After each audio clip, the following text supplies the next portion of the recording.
ஒரு ஆர்டர் இது அல்லாதுன்னு ஆயிடுச்சுன்னு வச்சுக்கோ, அதுக்கப்புறம் நம்ம இஷ்டத்துக்கு நம்ம நடக்கவே கூடாது. அல்லாஹ் சொல்கிறான், நான் பொம்பளை எப்படி ட்ரெஸ்ஸு போடணும், அவ்வளோதான் போடணும் ட்ரெஸ். மாற்றி பண்ணிட்டியா முடிஞ்ச நீ காலி. அல்லாஹ் சொல்கிறான் இப்படி தான் சம்பாதிக்கணும், மாற்றி பண்ணிட்டியா காலி. நீ எவ்வளோ தொழுது அல்லாஹ் அதெல்லாம் கணக்கு எடுக்கணும். முழுமையாக சப்மிட் ஆனால் மட்டும்தான் கேட்பான். அல்லாஹ் சொல்கிறான், வானங்கள் மற்றும் பூமியில் உள்ள அனைத்தும் அல்லாஹ்வுக்கே உரியது. அல்லாஹ் சொல்கிறான், டேய் நீங்கள் எல்லாம் என் ப்ராடக்ட்ஸ், எல்லாரும் யார் எனக்கு அடிமை. நான் இப்போ திரைக்கப்பால் இருக்கேன், இந்த ஸ்க்ரீன் ஒரு நாள் நவுத்துவேன், அப்போ தான் நீங்கள் ஒத்துக்குவீங்க உங்களை அல்லா இருக்கான்ட்டு. இதை மேலும் அல்லாஹ் யாவற்றையும் சூழ்ந்தறிந்தவனாக இருக்கிறான். உங்களில் எத்தனை பேர் மூமின்னு, யார் யாரெல்லாம் மூமின்ல இல்லை, காசாவில் இருக்கிறவன் யார், இந்தியாவில் இருக்கிறவன் யார், பாகிஸ்தானில் இருக்கிறவன் யார், சவுதியில் இருக்கிறவன், ஒவ்வொருத்தனையும் நான் கணக்கு பார்த்துட்டு தான் இருக்கேன். எவனும் என் கையிலேருந்து நீங்கள் தப்பிக்க முடியாது. அதே மாதிரி உங்களுக்கு நீங்களே சர்டிஃபிகேட் கொடுத்துட முடியாது. அல்ல என்ன சொல்கிறோம், ஓ நாங்கள் வந்து தப்லீக் ஜமாத் போகிறவங்கலாம் சவர்கள்லாம் பார்த்தீங்கன்னா அவ்வளோ கான்ஃபிடென்ட்டாக இருப்பாங்க. சொர்க்கம் கன்ஃபார்ம் ஆன மாதிரியே அவங்களுக்கு வந்து இருக்கும்.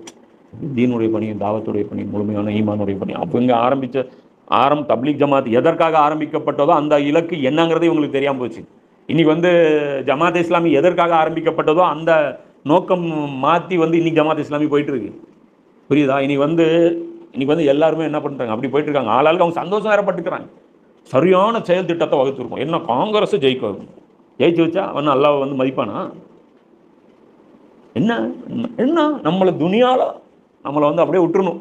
எங்களுக்கு வந்து டாக்டர் சீட்டில் ஒரு 10 சீட் கொடுத்துடணும், எங்களுக்கு வந்து இந்த சலுகை கொடுத்துடணும், எங்களை வந்து என்ஆர்சி கேட்டு தொந்தரவு பண்ணக்கூடாது, எங்களுக்கு சிஏ கேட்டு துனியாவுடைய வாழ்க்கையை எங்களுக்கு டிஸ்டர்ப் பண்ணாமல் எவன் வேணாலும் ஆட்சி பண்ணுங்க, அது அல்லாவுடைய சேரை எடுத்துங்க, எங்களுக்கு கவலையே கிடையாது. கோவமே வராது எங்களுக்கு. எப்போ தெரியுமா கோவம் வரும்? எங்கள் மேலே கை வச்சுன்னா கோவம்.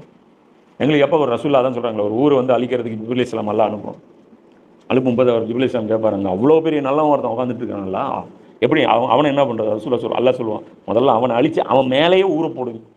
முதல்ல அவனை போடு, அதுக்கப்புறம் அவன் மேலே ஊரை போடு, ஊரை தூக்கி கவுத்தி போடு. ஏன்? அவன் எனக்காக கொஞ்சம் கூட கோவப்படவே இல்லை. இதுதான் சொல்கிறேன். இப்போ இன்றைக்கி உலகத்தில் மது குடிக்க வேணான்றான், மது கடை போயிட்டே இருக்கு. நீ அதை தாண்டி க்ராஸ் பண்ணி நீ பள்ளிவாசலுக்கு வந்து 8 வச்சுட்டு நீ சொர்க்கத்துக்கு ஒவ்வொரு 8 இப்படி கணக்கு வச்சுட்டு போயிட்டே இருக்க. அவன் குடும்பம் நாசமாக போயிட்டு இருக்குது. அந்த வீட்டில் எப்படி இருக்குது தெரியுமா? ஒரு குடிகாரரை ஃபாலோ பண்ணிட்டு அவன் வீடு, அந்த வீட்டில் இருக்கிற அந்த குழந்தைகள் டெய்லி என்ன வேதனைப்பட்டுட்டு வாழ்ந்துட்டு இருக்கு தெரியுமா? இன்றைக்கி அப்பா வந்தால் என்ன பண்ணுவார்? அம்மா போட்டு அடிப்பார். புரியுதா? அதெல்லாம் அவங்க ஃபீல் பண்ணிட்டுருக்காங்க. அப்பா வந்தால் என்ன பண்ணுவார்? அம்மா வந்து அடிப்பார். இன்றைக்கி நாள் எப்படி இருக்க போகுது தெரியலையே. எத்தனை ஆம்பளை பசங்க தன்னுடைய அப்பாவே கொல்றாங்க. ஏன் கொல்றாங்க? தீமை அந்தளவுக்கு. அதை இவ்வளோ தீமை இன்றைக்கி அவுத்து போட்டு ஆடிட்டு இருக்குது. இன்றைக்கி வந்து இப்படி பண்ணிகிட்டு இருக்கிறோம். நம்மக்கிட்ட ஏதாவது ஒரு பிளான் இருக்கா இந்த தீமைகளை தடுக்கிறதுக்கு?